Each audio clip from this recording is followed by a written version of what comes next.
National defence academy examination that is NDA exam, ये महज एक एग्जाम नहीं, लाखों बच्चों के दिलों का इमोशन होता है, लेकिन कुछ चुनिंदा लोग ही फाइनली एकेडमी पहुंच पाते हैं। ऑब्वियस सी बात है, जो राइट गाइडेंस के थ्रू गया होगा। आपने ऑलरेडी एक वीडियो हमारी देखी होगी जिसमें हमने कुछ बैचेस लॉन्च करे हैं। बेटर रहेगा पहले आप वो वीडियो देख ले, थोड़ा सा ज्यादा रेफरेंस आपको इसका समझ में आएगा। मैं इस वीडियो में आपको कंप्लीट एनडीए एग्जाम की डिटेल बताने वाला हूं, कौन एलिजिबल होता है, क्या सिलेबस होता है, कितने बार आप एग्जाम दे सकते हो, कब कब एग्जाम होता है, सब कुछ आपको पता होना चाहिए। नेशनल डिफेंस एकेडमी के थ्रू जो बच्चा सेलेक्ट होता है वो ग्रेड ए ऑफिसर बनता है, यानी क्लास 12th के बाद डायरेक्टली गवर्नमेंट आपको बोल रही है कि आप ग्रेड ए ऑफिसर हो गए। क्या क्या कंडीशन है सब कुछ बताऊंगा, पहले एक बार ध्यान से बेसिक बेसिक चीजें समझते हैं।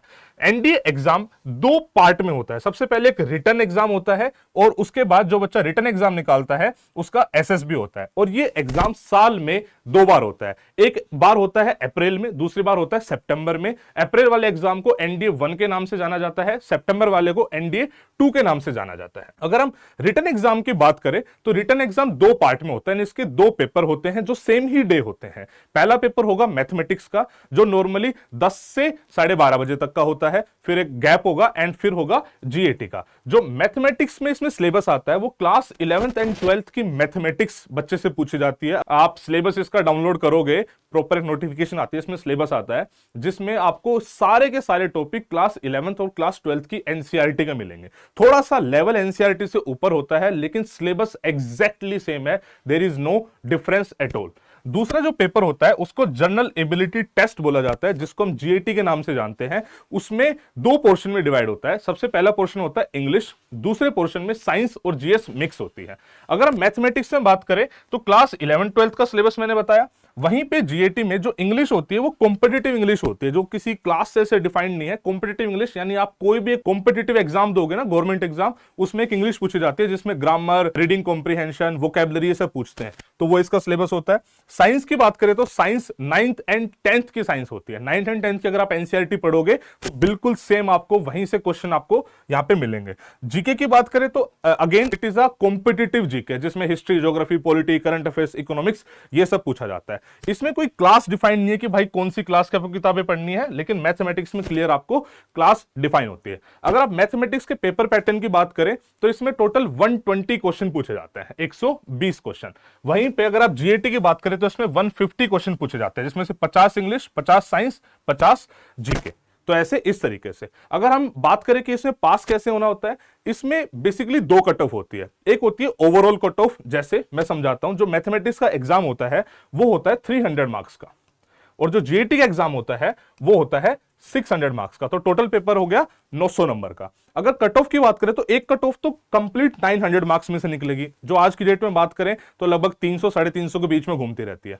एक दूसरी कट ऑफ होती है जिसको हम सेक्शनल कट ऑफ बोलते हैं, यानी आपको मैथमेटिक्स में अलग से पास होना है, जीएटी में अलग से पास होना है, एंड ओवरऑल वो कट ऑफ आपकी क्लियर होनी चाहिए। मैं इसको थोड़ा डिटेल में समझाऊं तो मैथमेटिक्स में जो भी ट्रेंड चल रहा है थोड़ा बहुत ऊपर नीचे होता रहता है, बट आपको 25% मार्क्स मिनिमम लाने पड़ेंगे, यानी 300 में से 75 नंबर आपको लाने पड़ेंगे। नेगेटिव मार्किंग भी होती है। वहीं पे 25% यहां पे लाने पड़ेंगे, यानी मिनिमम आपको 150 मार्क्स लाने पड़ेंगे। तो 25% आपको इंडिविजुअली लाने होंगे, उसके बाद एक ओवरऑल कट ऑफ भी आपको क्लियर करनी होगी। ये कंप्लीट इसके पेपर पैटर्न की बात होती है। अब बात करते हैं कौन एलिजिबल होता है। इसमें कोई भी बच्चा, यानी आई मीन किसी भी स्ट्रीम का बच्चा, चाहे वो आर्ट्स का हो, चाहे वो साइंस का हो, साइंस से मेडिकल, नॉन मेडिकल, कॉमर्स, कोई भी बच्चा एलिजिबल होता है। अगर नॉन मेडिकल साइंस स्टूडेंट है, यानी जिसके पास फिजिक्स एंड मैथमेटिक्स है, उसको आर्मी, नेवी, एयरफोर्स तीनों विंग मिल सकती है। लेकिन अगर बच्चा नॉन मेडिकल के अलावा किसी और स्ट्रीम का है, यानी कॉमर्स का है, यानी आर्ट्स का है, या मेडिकल का है, तो उसको केवल और केवल आर्मी की सीट्स मिलेगी। नॉर्मली जो एक बार में सीट्स होती है वो 400 होती है, उसमें फिर आर्मी, नेवी, एयरफोर्स ऐसे डिवाइड होती है। सबसे मैक्सिमम सीट्स आर्मी में होती है, अप्रोक्सीमेटली 210 के आसपास। बॉयज गर्ल्स दोनों एलिजिबल है, पहले सिर्फ बॉयज होते थे, अब गर्ल्स भी इसके लिए एलिजिबल है। ये एक परमानेंट कमीशन होता है, यानी अगर आप यहां पे चले गए तो मिनिमम 54 ईयर्स की एज तक आप सर्व करोगे and obviously grade A officer के उसमें एज का भी इसमें थोड़ा सा मतलब पंगा रहता है।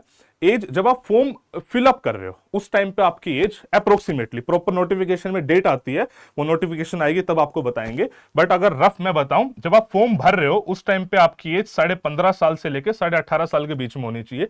कंप्लीट एनडीए का प्रोसेस 1 साल का होता है। जब आप अकेडमी पहुंचोगे उस टाइम तक आपकी एज 16.5 से 19.5 के बीच में होनी चाहिए। फॉर्म भरते हुए इतनी होनी चाहिए, अकेडमी पहुंचते हुए ऑटोमेटिकली वो यहां तक आ जाएगी। प्रॉपर एक डेट आती है, वो डेट आपको हम बताएंगे, ठीक है। ट्रेनिंग की बात करें तो नेशनल डिफेंस एकेडमी में बच्चे की 3 साल की ट्रेनिंग होती है, उसके बाद उसकी 1 साल की ट्रेनिंग अलग होती है, टोटल 4 साल की ट्रेनिंग होती है। सपोज करो किसी बच्चे ने ऑप्ट करा है या उसको मिला है आर्मी, तो 3 साल तो वो नेशनल डिफेंस एकेडमी में ट्रेनिंग करेगा, जो एक ट्राई सर्विसेज ट्रेनिंग है, जिसमें आर्मी, नेवी, एयरफोर्स तीनों के कैडेट्स होंगे जो ट्रेन होंगे ट्राई सर्विस के हिसाब से। उसके बाद 1 साल वो जाएगा as per his services. Suppose करो आर्मी है तो 3 साल वो एनडीए में ट्रेनिंग लेगा और 1 साल वो आईएम में जाएगा।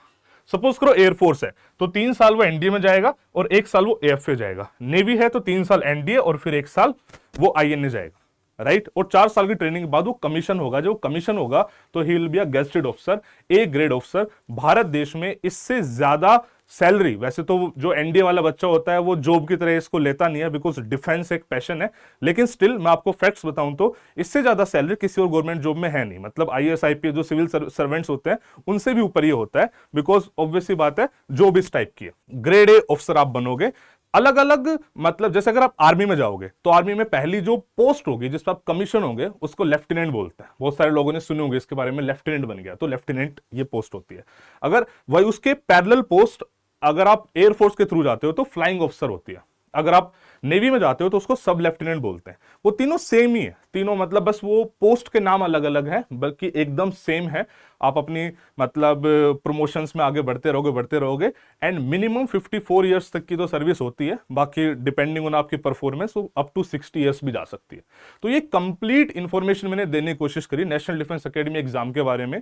अगर आपको इसके बारे में कुछ और भी जानना है तो आप कमेंट्स छोड़ सकते हैं। बाकी आई होप कि आपको मोटा मोटा सब कुछ क्लियर हो गया होगा, सिलेबस से लेके एलिजिबिलिटी से लेके। आई हैव ट्राइड कि बच्चों को सब कुछ क्लियर हो जाए। बहुत सारे लोगों को गाइडेंस नहीं होती है, इतनी अच्छी अपॉर्चुनिटी है, लोगों को पता ही नहीं होता है, लोग भटकते रह जाते हैं। जैसे हम भी भटके, आशु सर ने भी आपको अपनी स्टोरी बताई थी कि सर ने भी कोशिश करी बट उस टाइम पे सर ने अकेडमी स्टार्ट कर दी थी। बहुत सारे लोगों को ऐसे ही पता ही नहीं होता कि ऐसी एक अपॉर्चुनिटी एग्जिस्ट करती है जिसमें बहुत ज्यादा इंटेलिजेंस की भी रिक्वायरमेंट नहीं है। एक नॉर्मल बच्चा भी इसको चाहे तो बहुत ईजिली क्रैक कर सकता है, ऑफिसर बन सकता है। मैं उम्मीद करता हूं कि आप भी ऑफिसर बनोगे, देश की सेवा करोगे। जय हिंद, जय भारत।